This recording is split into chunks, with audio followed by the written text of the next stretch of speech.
Shooting সেটে গুরুতর আহত হয়েছেন বলিউড অভিনেতা ইমরান হাশমি। অ্যাকশন দৃশ্যে অভিনয় করতে গিয়ে তার ঘাড়ে আঘাত লেগেছে। সোশ্যাল মিডিয়ায় ভাইরাল হওয়া একটি ছবিতে অভিনেতার গলা থেকে রক্ত ঝরতে দেখা গেছে, যা দেখে রীতিমতো উদ্বিগ্ন তার ভক্ত অনুরাগীরা। ভারতীয় একটি সংবাদ মাধ্যম সূত্রে জানা গেছে, ভারতের হায়দ্রাবাদ রাজ্যে চলছিল ইমরান হাশমির গুদাচারী 2 সিনেমার শুটিং। একটি অ্যাকশন দৃশ্যের শুট চলাকালে ঘটে এই দুর্ঘটনা। অভিনেতার বিজনেস অ্যাসোসিয়েট সানি খান্না জানিয়েছেন, হাশমির গলায় মারাত্মক জখম হয়েছে। তড়িঘড়ি করে নেওয়া হয় হাসপাতালে। এখন অনেকটা শঙ্কামুক্ত হাশমি।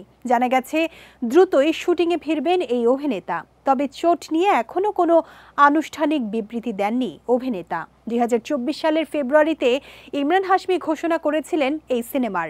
পাশাপাশি শেয়ার করেছিলেন ফার্স্ট লুক পোস্টার।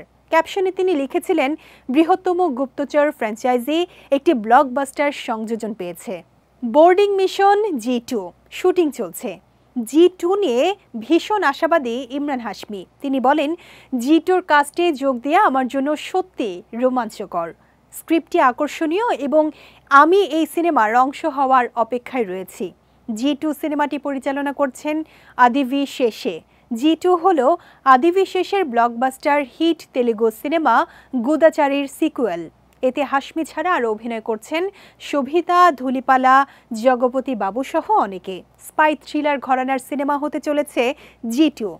মাঝে বেশ কিছু বছর ইমরান হাশমি নিজেকে সরিয়ে রেখেছিলেন শোবিজের দুনিয়া থেকে। 2013 সালে সাংঘাই এবং জান্নাত 2-র পর বহুদিন কোনো ছবিতে দেখা যায়নি তাকে।